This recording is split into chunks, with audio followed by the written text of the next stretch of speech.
Assalamualaikum warahmatullahi wabarakatuh. Di sini saya akan menjelaskan keutamaan membaca Al-Quran. Sebelumnya, pengertian membaca Al-Quran. Nah, membaca Al-Quran itu adalah kegiatan melafalkan ayat-ayat Al-Quran sesuai dengan kaidah yang benar. Bagi seorang muslim itu, membaca Al-Quran bukan cuma sekedar membaca tulisan Arab saja, tetapi juga merupakan bentuk ibadah yang dapat mendekatkan diri kepada Allah Subhanahu wa Ta'ala. Karena itu, semakin seseorang itu membaca Al-Quran, semakin kuat pula hubungannya dengan Allah Subhanahu wa Ta'ala. Nah,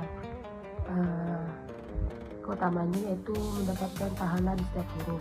Salah satu keutamaan membaca Al-Quran itu yaitu mendapatkan pahala pada setiap huruf yang dibaca. Rasulullah SAW menjelaskan bahwa satu huruf dari Al-Quran akan mendapatkan satu kebaikan, dan satu kebaikan itu akan kita gandakan menjadi 10 kebaikan. Jadi ketika kita membaca Al-Quran itu hanya beberapa ayat, kita tetap memperoleh pahala yang sangat besar dari Allah Subhanahu wa Ta'ala. Kemudian ada menenangkan hati. Nah, di zaman sekarang banyak orang mengalami stres, cemas atau berbagai masalah kehidupan. Membaca Al-Quran itu dapat memberikan ketenangan batin karena di dalamnya terdapat petunjuk, nasihat, dan janji Allah bagi orang-orang yang beriman. Ketika seorang membaca dan merenungkan isi Al-Quran, nah di situ hatinya akan menjadi lebih tenang dan merasa lebih dekat kepada Allah Subhanahu wa Ta'ala. Kemudian keutamaan mempelajari Al-Quran. Selain membaca, mempelajari Al-Quran itu juga memiliki keutamaan yang besar. Nabi Muhammad SAW bersabda bahwa sebaik-baik manusia adalah orang yang belajar Al-Quran dan mengajarkannya kepada orang lain. Artinya, orang yang meluangkan waktu untuk memahami isi Al-Quran itu dan membagikan ilmunya kepada orang lain termasuk golongan manusia terbaik di sisi Allah Subhanahu wa Ta'ala. Kemudian ada keutamaan menghafal Al-Quran. Nah, menghafal Al-Quran itu merupakan amalan yang sangat mulia.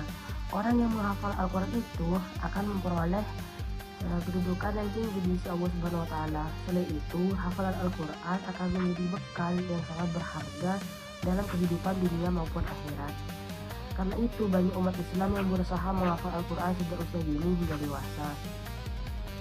Kemudian mendapatkan syafaat di hari kiamat. Pada hari kiamat nanti, Al-Quran akan menjadi pemberi syafaat atau penolong bagi orang yang rajin membacanya atau mengamalkannya. Syafaat berarti pertolongan yang diberikan kepada seseorang agar mendapatkan rahmat dan ampunan Allah. Hal ini menunjukkan bahwa hubungan kita dengan Al-Quran di dunia ini akan memberikan manfaat yang sangat besar di akhirat nanti. Kemudian derajatnya ditinggikan di surga. Rasulullah SAW menjelaskan bahwa Al-Quran akan mendapatkan kedudukan yang tinggi di surga. Semakin banyak ayat yang dibaca atau dihafal atau diamalkan, maka semakin tinggi pula derajat yang diberi Allah Subhanahu wa Ta'ala. Nah, ini akan menjadi motivasi bagi kita untuk terus belajar dan membiasakan diri membaca Al-Quran setiap hari. Kemudian juga menjadi ahli Quran. Ahli Quran adalah orang-orang yang dekat dengan Al-Quran dalam kehidupan sehari-hari. Nah, mereka itu tidak hanya membaca, tapi juga memahami, menghafal, dan mengamalkan apa itu isi Al-Quran. Dalam hadis disebutkan bahwa ahli Al-Quran adalah keluarga Allah dan hamba-hamba pilihannya. Ini menunjukkan betapa mulianya kedudukan orang yang mencintai Al-Quran. Kemudian bagaimana cara mengamalkan Al-Quran? Agar mendapatkan keutamaan Al-Quran, kita tidak cukup membacanya, kita juga harus berusaha memahami maknanya, menghafal ayat-ayatnya, mengajarkannya kepada orang lain, dan yang paling penting yaitu mengamalkan isi kandungannya dalam kehidupan sehari-hari. Misalnya kita bersikap jujur, menghormati orang tua, dan berbuat baik kepada sesama. Jadi kesimpulannya, membaca Al-Quran itu memiliki banyak keutamaan seperti mendapatkan pahala yang berlimpah, menenangkan hati, memperoleh syafaat dari kiamat, mendapatkan derajat yang tinggi di surga, dan menjadi bagian dari ahli Quran. Oleh karena itu, kita sebagai umat Islam, kita hendaknya membiasakan diri membaca, mempelajari, menghafal, dan mengamalkan Al-Quran dalam kehidupan sehari-hari.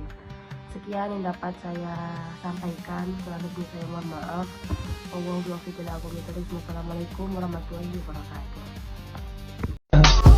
I just had to let you know you're